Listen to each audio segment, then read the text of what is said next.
Finance meeting to order. Do we have any public comment on items covered is listed as topics for discussion? Okay, hearing none, we'll move on to our first topic, which will be bridge replacement in Lower Mifflin Township. Kirk here, Jake and Marcus. The floor is yours. Commissioner, I'll give you a quick background. You may or may not be aware, with our county bridge program, we inspect municipally owned bridges through under the National Bridge Inspection Program. So Lower Mifflin Township is one of the municipalities that participates in that. So we do inspections of the bridges. Harvey Run Road Bridge is one of those bridges. It's Lower Mifflin Township owned bridge that we inspect. The inspections are done either by HRG or by one of HRG's sub-consultants. This past year in June, the bridge was inspected by one of HRG's sub-consultants. They had some findings that the bridge was in poor overall condition. One of the beams had a lot of deterioration, and that there's some maintenance items that should be completed. Shortly thereafter that, there was some quality issues that came up with that sub-consultant that PennDOT was aware of. They made HRG aware of. HRG implemented an inspection plan to go out and re-inspect all the bridges that the sub-consultant inspected. Came back and there was a lot more deterioration on this bridge than the first inspection revealed. HRG had to close. So that's kind of where we're at now. We've been doing some work with Lower Mifflin Township, with Marcus and Jake and the other folks out there on the planning side. Had some discussions on this.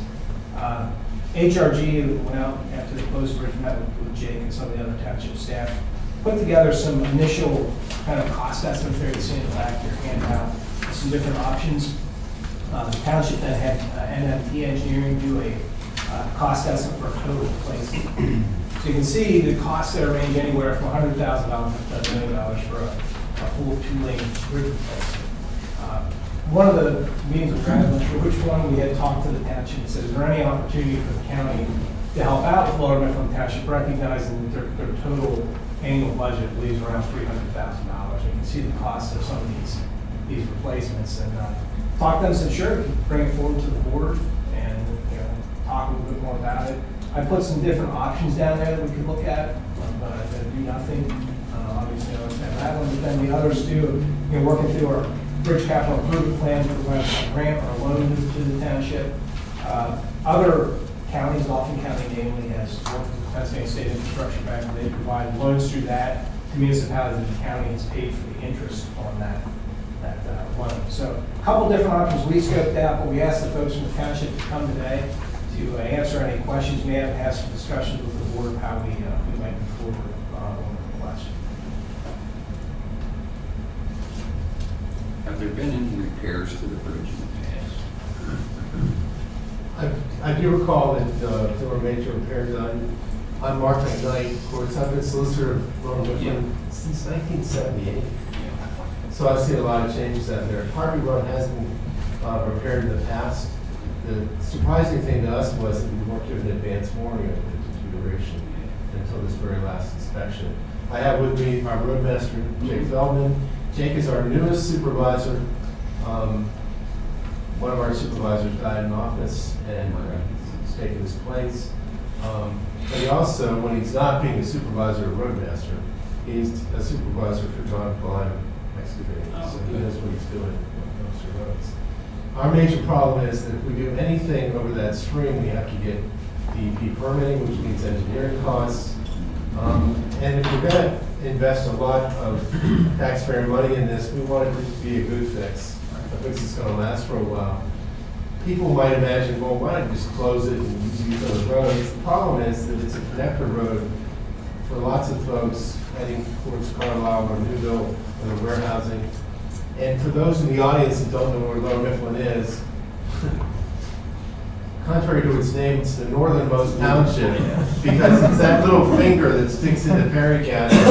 And one of the biggest employers probably is the state park, Cumberland Gap, and we also have a conference center for the Church of God near there. So those are the two highlights. We don't have major industry, we're an agricultural community, but one of the neat things is, and I've been there since this has happened, early on, they were in that corner of the county, one of the first to adopt zoning to protect their agricultural nature. So we've had zoning for years, and we're comfortable with it. Some of our neighbors still don't have zoning, but the county has always been a partner with us in planning that way. And the supervisors over the course that I've been there, of course of time, have been very conservative, don't overspend, never gone into debt of any significance. But with the cost of this bridge, they have to do some careful planning to make this work at all. And any help you can provide would be greatly appreciated. In any form. The bridge was built in 1940, so you got a lot of mileage out there.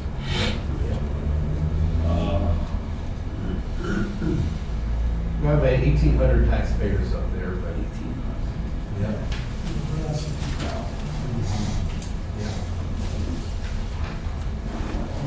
Do you guys have any questions? Like I say, Kirk, do we have, I mean, I assume there's a fair number of municipally owned bridges around the county, and I would be amazed if this is the first time that one is gone, neglected, quite frankly. So have we ever visited this issue before? I'm thinking rather than a one-off solution, do we want to see this as an opportunity to come up with a unified response without the county can't take total responsibility for this unless we're going to own the bridge, which I don't think we're really in the market for acquiring bridges. Oh, we can sell it. Yeah. You Nice have and right, brother. Kurt. Yeah, that's a good question, Gary. That's one of the reasons why I wanted the township to come in and talk a little bit more about it.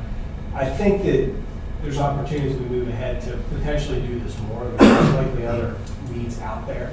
So from our standpoint, as we address this, figuring out if we work with Lower Mifflin, how could we set it up so that it might be a project or a program that could replicate with other municipalities. And that's an important point that I was making obliquely, which is whatever we do here, it's set a precedent, and we want to make sure that it's one that's workable and sustainable and fair. So if you look at our bridge program, we are, we've been in it for a while, and after a while, you see some of these projects take forever. You ever wonder if we're going to get to the other side?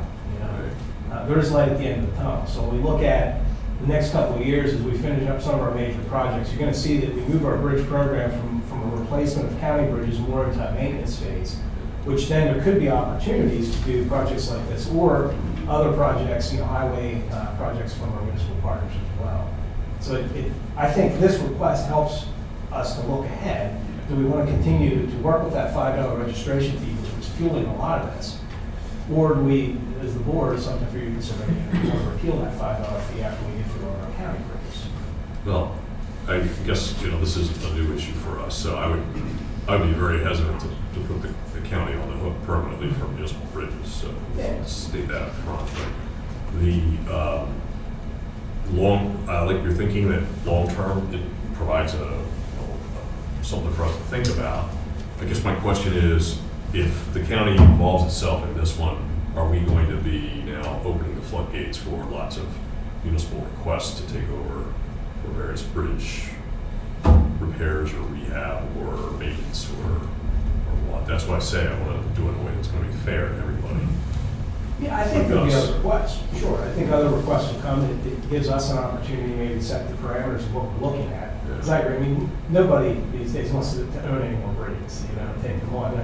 And the municipality has the issues with them, so do we. But if there's opportunities that we can find partnerships with municipalities to split some of these costs out in an equitable manner, it might be a way we can spread the wealth of that $5 fee across the municipality. I will say, because I think we need to put all the cards on the table, but I mean, it's a municipal asset, but it's an asset that depreciates. So I guess there's a certain assumption that the municipality would have some planning for this. I think Silver Spring, did you guys put money aside for?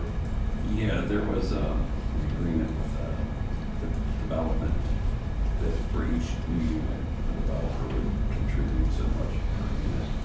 Okay. So That was actually for sample bridge. for samples. Yeah. That comes, obviously they have development funding Yeah. that, so Yes. but it's not necessarily an No. allocation from your township general fund or anything. No, correct.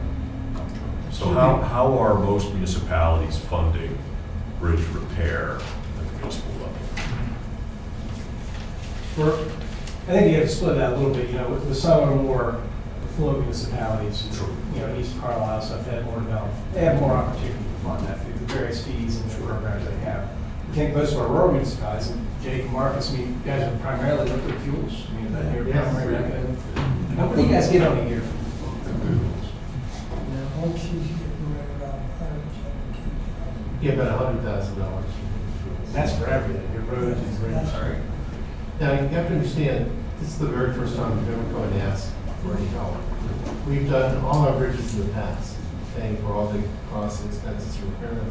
I'm talking about let's see, how many years has it been? 41 years on it there. So we've never had to ask for help before, but this one caught us by surprise only because it went from being fair to closed in a very short period of time. And that's something we couldn't plan for. Plus, the costs of doing any work around a stream are exponential because of the DEP requirements to get a permission to do anything around the stream. So, And that's something that didn't necessarily exist 41 years no, ago. it did not That's exist. It changed. did not exist 41 years ago. But the point really is, we don't expect any sort of bailouts that way. But there might be some ways that you can help out in some regard to get the financing or so on, because we don't have development. We have not had expansions of residential. We have no urban development or anything else. We're a pass-through community where people come to live. Our soils are not the best. There's shale soils along the North Mountain, so we're not going to see county money, at least for some of those programs that apply to the southern part of the county that are better soils. So we have farming, we have the mountain, we have the North Mountain, we have the recreation, and people are passing through Perry County to go to the warehousing every day for us. We have to maintain the bridges, we understand that. It's just this one caught us by surprise at $1 million. Now, if we could do it without having to meet state regulations for how we repair bridges, we could throw something over that thing without, but DEP would then be coming out to the supervisors for getting into the stream without a permit and that sort of thing. We have trash trucks, we have school buses that use that bridge. We need to repair it, we need to open it up as soon as we can, and we're just looking for ways in which it can be financed or done. Again, we're a very conservative township without a lot of debt, so whatever you guys can come up with. I love the idea of, I don't think you have to do it for all municipalities, but for the more rural municipalities or emergency situations, if you can come up with a program. Kurt, can you tell me what the difference is between option 3 and option 5? So 3 is one lane, Yeah. and option 5 is a GRS. Brian, do you want to explain what GRS is? It's kind of a unique way to build bridges. Yeah, it's a type of bridge actually for this type of situation in rural, low-volume roadways. It's a bridge structure that the abutments are actually they're constructed with a lot of like these block retaining walls you see in retail, like the retaining wall, the split-face retaining walls. That's how the abutments are built, and a lot of times they can be done by local forces or prison labor under supervision, and so that dramatically reduces the cost, particularly and it's suitable where there's no truck traffic, which I don't think you have a lot of truck traffic on this road. Well, once the pipeline is finished, yes. Right. That's a different issue that we have. Well, were you expecting a lot of truck traffic after the pipeline goes in? No, it's during the pipeline. We have several interactions, including some bonding the pipeline is put up that still have to be used because our rural roads can't stand truck traffic. When the turnpike was doing its expansion, they repaired some of our roads as part of the bonding that we required. So wherever there's heavy truck traffic, we require bonding. If there was logging going on, we require the loggers to have bonds. So that's how we protect ourselves against heavy truck traffic. You have Sunoco pipelines coming right through Lower Mifflin, right? Oh, yes. Oh, yes. They don't use the Harbor Bridge. No, they didn't They use the don't use the harbor Harbor bridge. Bridge. But we go to another bridge that they've done damage to that Yes. we're going to be seeking some compensation. This GRS IBS option over the cost and the potential range seems to be the most economically best I can see as far as dollars to years of life. If we can get the approvals, we'll gain. Let me ask you, what is the vehicle traffic over this bridge? We weren't able to count it because it was shut down 2 days prior to me taking position in this. There was never a count of it. What it says here is mile 0.3 detour, is that right? Average daily trip says 100. Yeah, for our bridge Oh, I'm inspection sorry, reports, let's see. the estimate was 100. That wasn't actually counted. No, that's not where you put a counter down, it's where the inspectors take a guess at while they're there, yeah, so. We know it's more than that because there are more than people using that as, it's the shortest distance between our adjoining township and Perry County, some Perry County traffic to get to Newville, the turnpike, whatever south. Jake, you may know that or may not know this, and maybe Mike does, but so what was your liquid fuels revenues prior to Act 89, which would have been, I probably say, well, you wouldn't know, you just became a supervisor. What? It had to be less than what we get now, less than 100. Yeah. Because I know there was an increase in municipalities as part of that legislation that passed. But you currently are receiving about $100,000 annually. And I'm assuming Lower Mifflin does not have a local real estate tax. You know. Because we'd be hurting the farmers, although many of them are getting green, but Yeah. we've always been sensitive to trying to keep the rural nature of the community, and you have to keep farmers on the farms. Yeah. How does this state infrastructure bank work? Anybody? Yeah, it's a loan program. It's, the rates are Half a prime. half, so now it's 2.85%. 10-year term.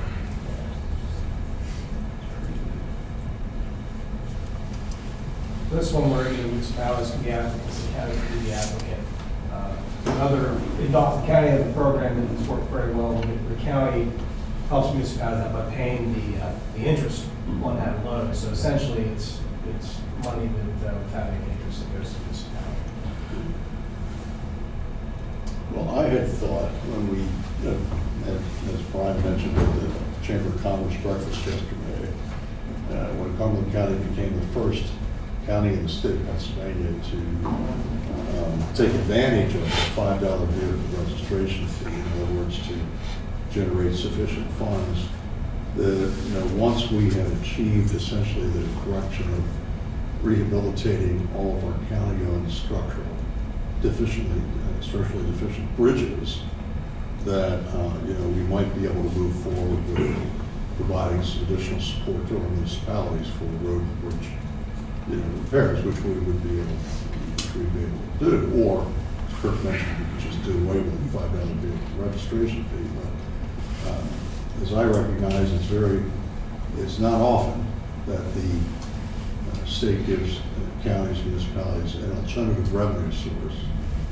And this one seems to, can only be used for road and infrastructure, right? So it's not being gobbled up by general fund expenditures. And it makes sense if it's tied to motor vehicles, registration of motor vehicles. So, but we haven't quite completed our efforts to rehabilitate and improve all of our county-owned bridges. I'm wondering whether possibly with our smaller municipalities, if we got into some kind of a financing arrangement, you know, this $100,000 cost or whatever the final, however it is, it could be go up to $1 million, I guess. Is there a way that, and I don't know, I haven't done the math, but is there a way that a portion of your liquid fuels revenues, you know, could be used to, you know, pay off the financing if the county were in a position to do that? We'll make it work in some fashion. You're talking about like the interest payments. Yeah, well, in other words, you gotta help retire whatever the cost would be, and we could go through this, state, you know, infrastructure bank, or we could just do it as a county for our small municipalities that are in this, you know, kind of situation, where they would utilize a portion of the fuels revenue to retire the debt. I don't know, I'm just asking, putting it out there. That way, we're not really, all we're doing is we're advancing the financing so that the project can be completed, you know. But the municipality at the end of the day is paying for it. I just ran quick numbers on the two-lane full replacement and the GRS solution. So you're looking at a little over $1 million with like a current PIP loan would be about $10,256 a month principal and interest. If you did the GRS, it'd be about $5,300 a month. That's for 10 years, of course, but gives you a flavor for where we're at financing wise. It's about 60,000 a year. Would that be- Say if you did the Roughly. $500,000 say for the GRS solution. So the township would pay the loan back, the principal, the county would pay the interest. Is that how it's- There's a lot of ways we can work it. Yeah, that can be long. Dana's got her Yes, hand on her could finger. could I ask a question, because this is kind of Yes. new to me? Did anybody research what's eligible to be paid out of the $5 fee? Are we eligible to pay that interest, or we're eligible to pay those project costs? Yes, No restrictions? it's an eligible project under the $5 registration fee, and the $5 registration fee can be used for any transportation infrastructure in the county, whether it's locally owned or county-owned. This is what you guys are doing with Dolphin County, right? Right. So we From pay- the little bit of research we did on Pub 9, though, it sounds like the county can't front the money, that we would only reimburse the costs once the project is completed. So municipality would still be on the hook for fronting the money. We might want to do some follow-up on that, because when Dalton County moved forward with their program, they got some interpretation from them, and that's why they're able to do it. Is that, okay. Yeah, that makes more sense. They created an infrastructure. Dalton County is farther ahead, they got their bridges, they have some more availability, so they created this program Kirk is talking about, and worked with the Department of Transportation to do something that's been described here in terms of securing a loan, and then they write a note with the municipality for payback then. The county's actually securing the loan. Flo, you have something with that, or was that it? I just want, it was very close to this.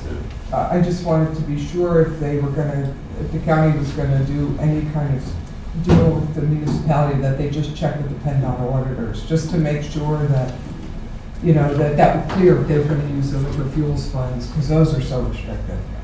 I know it is for PIB loans, because I've used them for PIB loans, but I don't know about something like this. Brian, when, just name that road in Silver Spring, bridge was put in. Just off which path? I'll get it. Beach Cliff. Beach Cliff. Yeah, thank you. Were liquid fuels in any part used for that? No, the township used general fund on that one. But could liquid fuels? Absolutely, it could. Yep.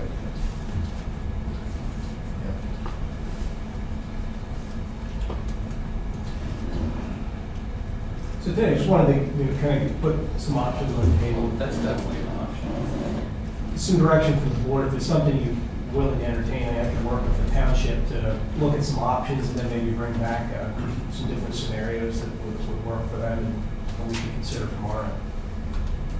To make sure Dana's included in that, so. Yeah.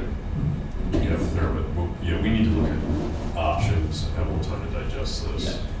But my caution would just be, approach it as the beginning of a new system, not a one-off. Because it will generate additional requests, in my opinion. Yeah, again, I think that, because we, got to be the custodians for, countywide, I appreciate the challenges many of our smaller municipalities face. So maybe, again, there would be along the lines of what Commissioner Eichelberger was saying, but maybe we'd come up with a program that essentially provides some assistance to our smaller municipalities, but sets it up in a way that, at the end of the day, those local municipalities are actually paying for it. Oh, sure. Yeah, we weren't expending, we didn't think there was a money tree somewhere in the county.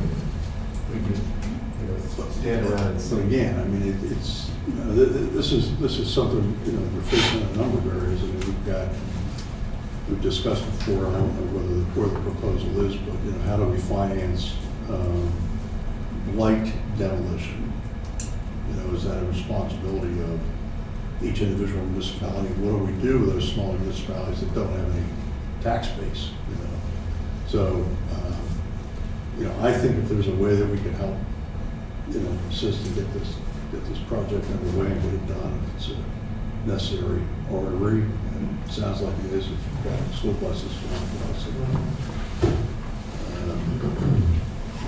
Yes, Brian. Kurt, we haven't talked about this yet, particularly if you're going to advance the GRS bridge. Part of the consideration will be looking at what grant opportunities are out there. There could be, and we have a relationship with a fellow who's recognized by PennDOT as a GRS expert who can advise us whether this one will be grant eligible. It is an eligible project for a multimodal funding program. Depending on what the traffic volume is and the size of the opening, it could qualify as a low volume grant potential. Oh, really? Okay. Yeah. So there might be a piece of Marcellus shale dollars that might be there. I would explore all those before. Now, with that said, it's not growing on trees. That MTF program is a very competitive program. Check with Carl on that. Money tree may be right across the hall. that's why we come to these meetings. I know where it is. Glad we mentioned low volume in my the light bulb Yeah, just went yeah. off, but Conservation District has that sequence, get some of those money tree sequences, we need some of those. there might be some funding that could be available through that. So that would Well, be in that's addition to this would not be the Act 13 money we get, this would be a. No, this is the money that comes into the conservation district. This is, Right. Okay, all right. they have funds for, what do they call it, low Low volume. volume and dirt road. It's Dirt not road. it's not a dirt road, but it's low volume. And there's a calculation, we looked at it for one of the county bridges, it didn't qualify. Yeah, but Unfortunately. if the opening's small enough, that the idea is creating erosion, scour, and that might be a reason to get some money. So some combination of grants and loans that we can afford to pay back would be excellent. And because we don't have any other debt, we're in a position to do these things. Yeah, I like the terms on that, the infrastructure bank. 10 years, 2.85%. So you said the county would have to be the applicant, or? Yeah, Could be a combination. or maybe, collaborative. Okay. We'll look into that. Jake or Mike, who would you say are your major complaints with this bridge being not, because I've wrote that. The school, the bus drivers, All the local people. The other townships. complaining? Well, not per se townships, but the residents of adjoining townships, yes. Yeah, because if you come out 944, this was the straight shot that brought it up. Yeah. Up River Harbor Road to Shed Road, and a lot of people were using it. There's a family that lives right down beside the bridge, and she has to drive her kids in bad weather all the way around for the school bus instead of just right across the bridge. Could the western cog play a role in this as far as some positive things or some? Well, certainly, It opens up we some can other discuss doors. it, we can discuss it at the Western Cog. What the Western Cog is able to do is various municipalities help other ones. One of our I smallest was thinking. boroughs is Newburgh, and we've had people as far as Penn and other places provide men and materials to do work in Newburgh. So that's one of the ways we can avoid some prevailing wage issues by having townships use their own employees to do work that way. So So that's where the discount comes in that GRS bridge. Okay. so yeah, we can, Is that that's kind of like a prefabricated then? Is that what this? Not quite, it's, I won't get too much into the weeds here, but the traditional bridge is you're digging, and Jake would understand, is deep foundations down to rock, pouring concrete, rebar. It's heavy equipment, heavy operations, skilled labor to do that. You're channelizing the stream. This one, you're only digging down like 2 feet, and you're putting a big, a floating foundation of stone and aggregate. And then you're building up with this block wall with straps. It's all hand labor. It only takes one excavator to do this. It's designed so that it's stable for the types of loads that we're talking about. The FHWA is endorsing it for this type of application. What kind of weight limits? Is there a specific weight limit that's involved in that kind of? There'll be no weight limit, just that the reason we put them in is because it's usually in situations where there's low volume trucks, right? no danger that it flows downstream or anything? No. That's the thing, Yeah, they got different size blocks that they use Yeah. for bases, you know, that you can, typical are like 2 foot by 2 foot high, 4 foot long. And then if you've got low volume hydraulics and this and that, they go to like a 41-inch wide base that moves your weight and has all your weight restriction in there too. And then you put your geogrid and things back in to hold it back in place. We gave you a flyer on that, right? Did we? Yes. Yeah. I can get one to Kirk if you guys are. I've built many walls. So, It's the same type of thing. Right? yes. Yeah, DCD, their Commonwealth Financing Authority, just opened their multimodal round for grant funding. And they opened it March 1st, and it's through, I think it's due in July. July, right. So if you're interested in doing that, that might be a good, because you're gonna have 2 multimodals, you'll get the PennDOT one, I didn't look at that one, but I did know that the CFA just recently opened theirs, so. That amount is well within the wheelhouse of what those loan grant programs, they count them at $3 million, so if you went with a $500,000 request, there's a 30% match on those.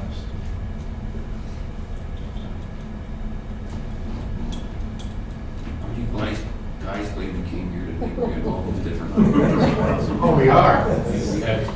So if you could stay. Well, I'm interested And in it. engineer. I'd like to, Kirk, if you could come back, or folks that come back with a proposal for us. Want to see whether we can help out. Thank you. Anything else you got? No. Anybody else have any comments? Thank you, gentlemen. All right, thank you for listening to us. You bet. Thanks for coming Thanks for, in. all right, you bet. See you, yeah? Thanks. Might as well take my time.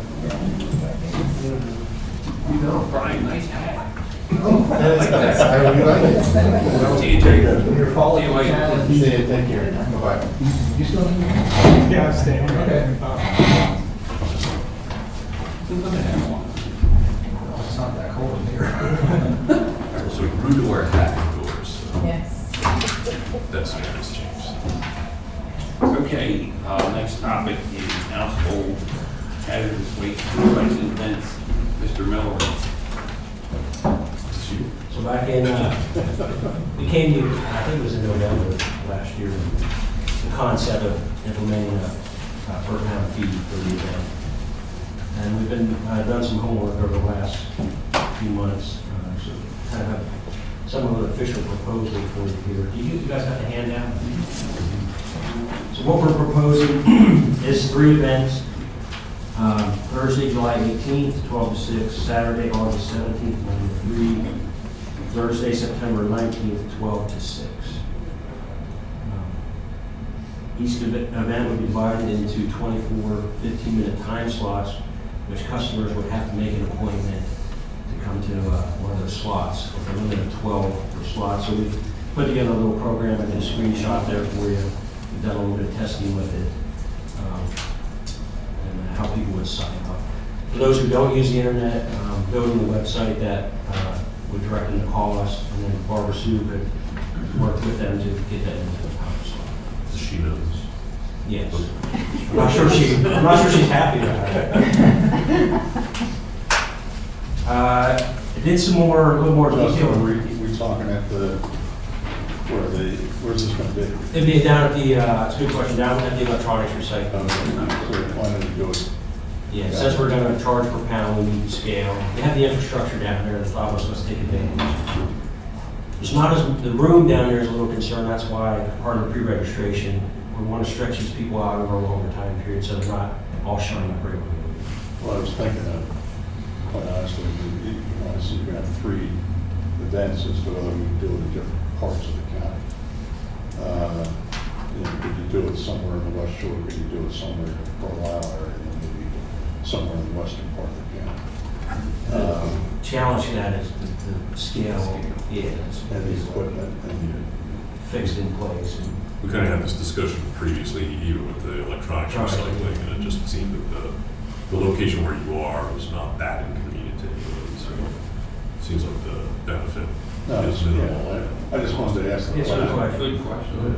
Because, I mean, if you could do it that way, I think you would bring it closer to the residents a lot. Somewhat related to that question, on the back side of the page, Are you going to have adequate storage down there? I mean, because I'm assuming you're going to be using the barn just like you do for the electronics. now, see, because of the nature of household hazardous waste, some of these materials have hazardous characteristics. Yeah. The vendor will be on site that day, he'll sort the Oh, material, okay. package it, load it, and leave that day. Okay. We could look at in the future getting into storing stuff, but there's some concerns we have to, I think that's pretty significant. yeah, to look at, so we're not proposing that at this point. So with IMTO, we had a program in place for electronics recycling.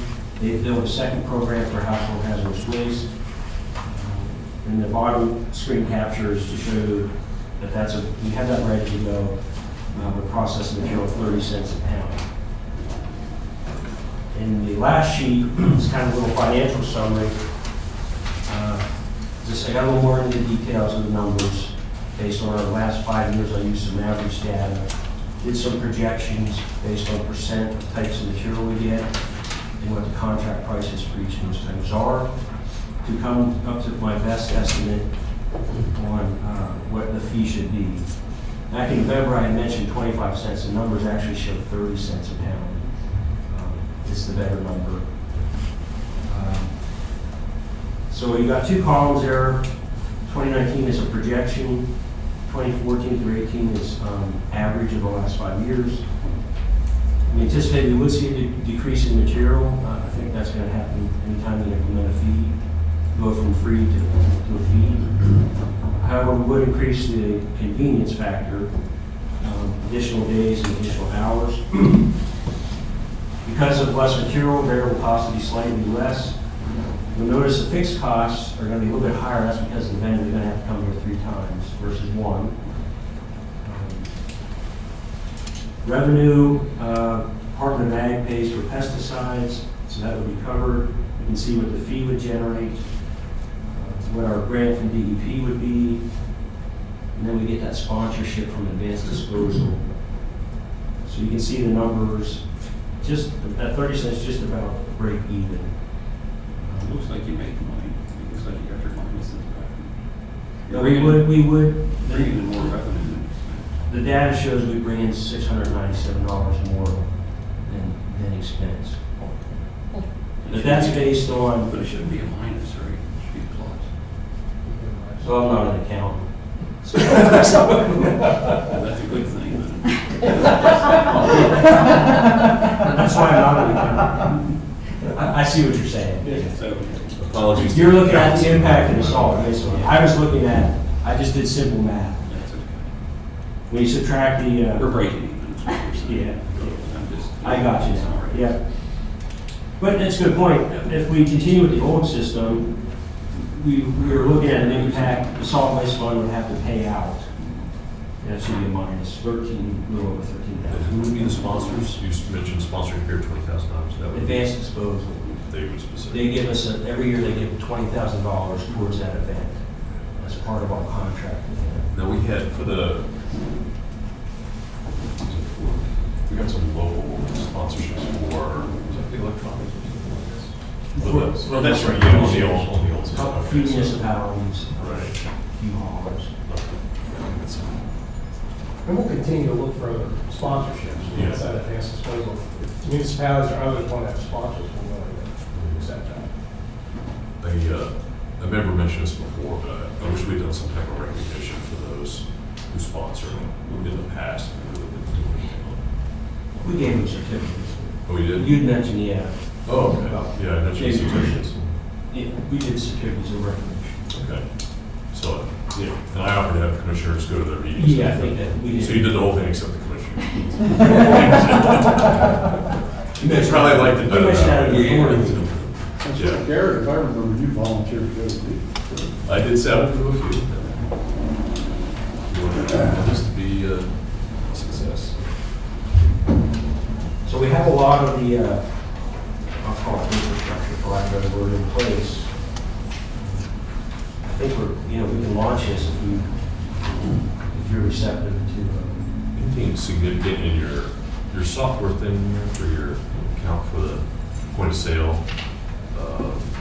Is that significantly different than what you have for them? it's very similar. Did we learn anything from doing it the first time that we're going to do different the second? Well, if you have to hesitate, that means no. No, I can't think of anything that. Just curious. INTO is very helpful to set up the household hazardous waste piece of the Yeah. database. So, if we had to outsource some of the stuff, we'd be paying a lot more money. So the folks that had really sort of recognition for helping us. And they do it fast, too. I mean, they have a lot to play to be able to respond to us quickly so we can launch this year. They're really helpful. And then working with finance department, we want to keep them totally separate programs, ESEC and household hazardous waste, and that count from separate. I'm glad to see one of these days you picked a Saturday, that's good. Yeah, the vendor that we use on the Department of Ag contract is very busy. They do events just about every Saturday. I initially proposed 3 Saturdays, they just couldn't do that. Right. That's why you see 2 Thursdays and Yeah. a Saturday. How did you arrive at your guesstimate on 67,856 pounds? I took, so I had data from when we did the electronics drop-off events that were free. And I looked at our data that we have with the fee-based program. We saw about a 30% reduction in weight per vehicle. So I just took the historical data, reduced it by 30%. Okay, so this is a little bit different going from,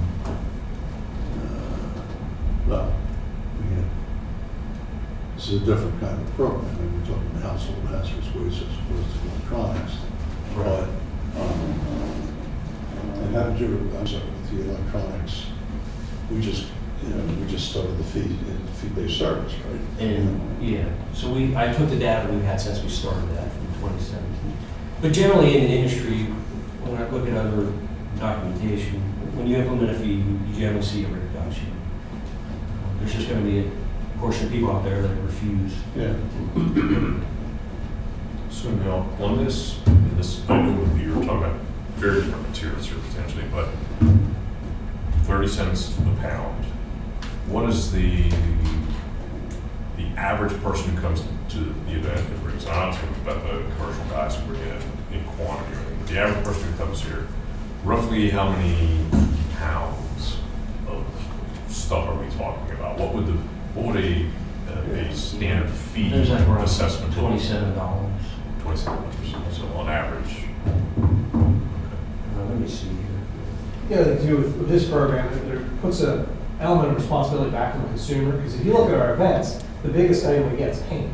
And even though we advertise no latex paint, you can dispose of that with your normal trash stream, we still get a lot of latex paint that at the end of the day that the recycler doesn't turn away. So in this case, if you have to pay for it, you may determine to dispose of it with your normal trash stream versus kind of us. And we end up paying for it in the past as well. Or change your buying habits. Right.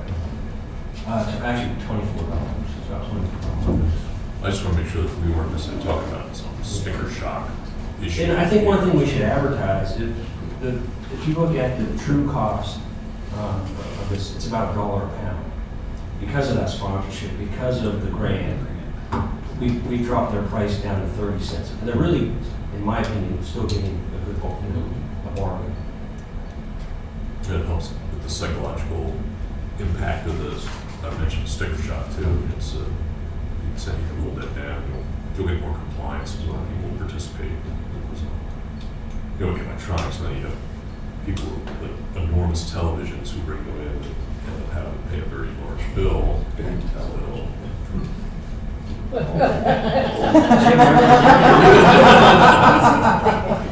I should remember sticker shock. Oh, yeah, no, $24 is $24. He's going to be retired soon. Yeah, he's getting $24, okay. So, He didn't ask you about a senior discount though. that's right, where's the senior discount? So the variable costs that you estimate here are based on the amount of pounds that you estimate, right? That's correct. Okay. So And if we would get more or less, those costs would go up or down. That's right. They Okay. could, that's my best estimate I can do. They could be more, they could be less. Yeah. It really depends. So the contract has different prices for the different types of materials we can do. I used what we've got in the last 5 years to break that out into percentages. That You just could- average those together. Yeah. Does that profile hold year over year? I mean, does it usually all pretty close? Pretty or- close, yeah. Last year we had higher than normal pesticides, but part of that came for that, but yeah, it's pretty consistent. So it should be pretty reliable.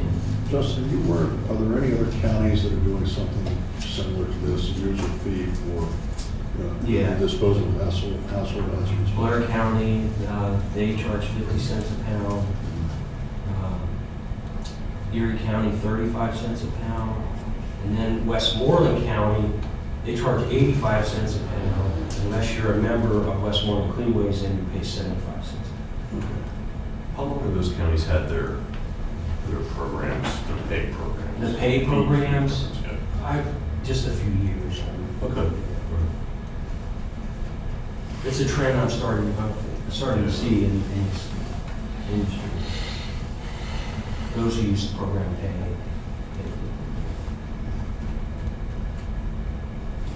As Kurt said, they could consider, technically they have other choices to consider. Unlike the electronics, they're really limited on that. Any possibility of getting some additional contributions from some of our waste haulers? I mean, especially since that, we had the nullification of the administrative fee that we once were getting from the waste industry. I know. Advanced disposal, Yeah, and that's more coming from their disposal side and not the collection side. It'd have to be voluntary anyhow, so. Yeah, in the big, unfortunately, honestly, the big companies, I just see resisting that. We did get a little bit of money from Penn Waste for the past couple of years. Yeah. They're a smaller company, a little easier to work with.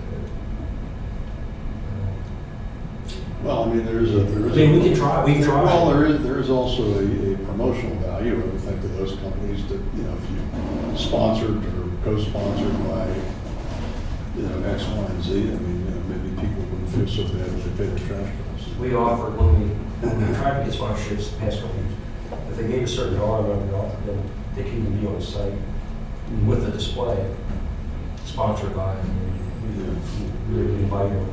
I think that's kind of what I was thinking with the certificates. It'd be nice if we had some like green community designation, not that, I mean, but other, some kind of thing. So. The other thing we do to try to recognize those that did give us money is, we had a handout for every customer. It had information about the e-cycling program, but also listed everyone that sponsored the HHW, trying to give recognition once again to those who did it. It's good to have something to hang on the wall. So, Yeah. Guys, that was pretty well done. No, I mean, the shame of it is that, I guess there's no appetite in the legislature to revisit the whole issue of, you know, tipping fee to support these kinds of environmentally friendly, you know, recycling disposal. I haven't seen I mean, there have been bills that have been introduced, but they don't get any movement whatsoever, so. Just like we're waiting for the General Assembly to resolve the whole issue with respect to the electronic recycling. Hey, thanks, guys. Do we have any other business? Is there a motion to adjourn? So, we're adjourned, thank you.